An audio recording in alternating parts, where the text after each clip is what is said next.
ಶ್ರೀರಾಮ ಸಮರ್ಥ. June 5. ವೈರಾಗ್ಯದ ಹೊರತು ಪರಮಾರ್ಥ ಬಲಹೀನವಾಗುತ್ತದೆ. ಪಕ್ಷಿಗಳ ಮರಿಗಳು ರೆಕ್ಕೆಗಳ ಕೆಳಗೆ ಬೆಳೆಯುತ್ತವೆ. ಅದರಂತೆ ಮನೆಯಲ್ಲಿಯ ಜನರನ್ನು ನಾವು ಪ್ರೇಮದ ಆಶ್ರಯದಲ್ಲಿಡಬೇಕು.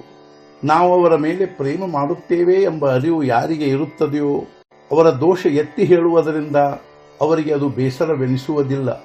ತಾಯಿಯು ಮಗನಿಗೆ ಅವನ ದೋಷ ಹೇಳಿದರೂ ಅವನಿಗೆ ಅದರ ಬಗ್ಗೆ ಕೆಡಕೆನಿಸುವುದಿಲ್ಲ. ರೋಗಿಯ ಶರೀರದಲ್ಲಿಯ ಜ್ವರವು ಕಡಿಮೆಯಾಯಿತೆಂದರೆ ಅವನಿಗೆ ಶಕ್ತಿ ಬರುವ ಔಷಧದ ಪರಿಣಾಮವಾಗುತ್ತದೆ, ಏಕೆಂದರೆ ಶಕ್ತಿ ಬರುವುದು ಸ್ವಾಭಾವಿಕವಾಗಿರುತ್ತದೆ. ಅದರಂತೆ ಅಂತಃಕರಣವು ಶುದ್ಧವಾಯಿತೆಂದರೆ ಪರಮಾರ್ಥವು ಸುಲಭವಾಗುತ್ತದೆ. ಪರಮಾರ್ಥದಲ್ಲಿ ಮನಸ್ಸಿನ ಪರಿಶ್ರಮವಿರುತ್ತದೆ, ಏಕೆಂದರೆ ನಮಗೆ ಮನಸ್ಸಿನ ಈವರೆಗಿನ ಅಭ್ಯಾಸಗಳ ವಿರುದ್ಧ ಹೋಗಬೇಕಾಗುತ್ತದೆ. ಆದ್ದರಿಂದ ಪರಮಾರ್ಥವನ್ನು ಕೇವಲ ನಮ್ಮಿಂದಲೇ ಪ್ರಾರಂಭ ಮಾಡಬೇಕಾಗುತ್ತದೆ. ಅಂತಃಕರಣದಲ್ಲಿ ಭಗವಂತನ ಅನುಸಂಧಾನವನ್ನಿಟ್ಟುಕೊಂಡು ಹೊರಗಿನಿಂದ ವೃತ್ತಿಗಳನ್ನು ನಿಯಂತ್ರಿಸುವ ಪ್ರಯತ್ನ ಮಾಡುವವರಿಗೆ ಪರಮಾರ್ಥವು ಬಹು ಬೇಗನೆ ಸಾಧಿಸುತ್ತದೆ.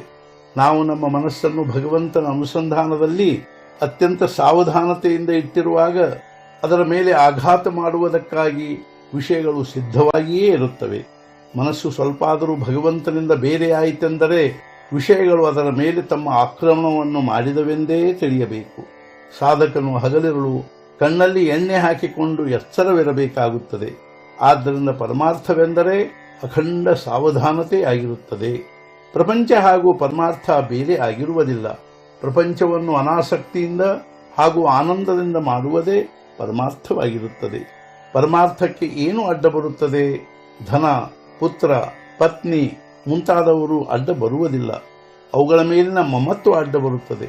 ವಸ್ತುಗಳ ವಿಷಯದಲ್ಲಿ ಆಸಕ್ತಿ ಇಲ್ಲದಿರುವುದೇ ವೈರಾಗ್ಯವಾಗಿರುತ್ತದೆ. ವಸ್ತುವಿನ ಅಭಾವವು ವೈರಾಗ್ಯವಲ್ಲ.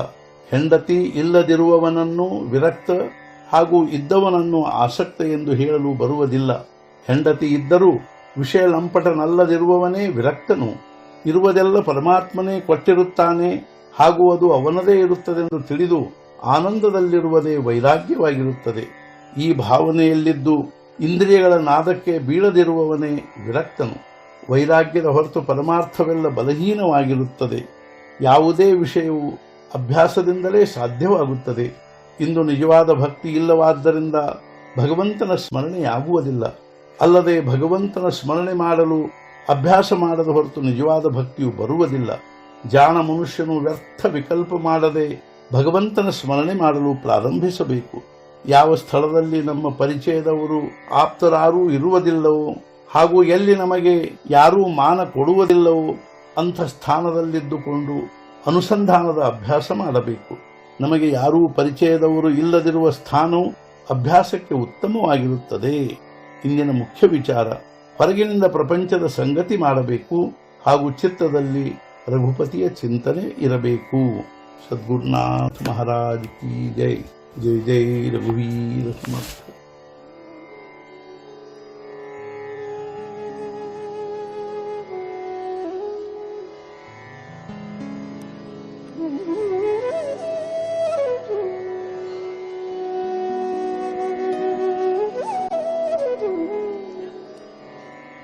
Mm-hmm.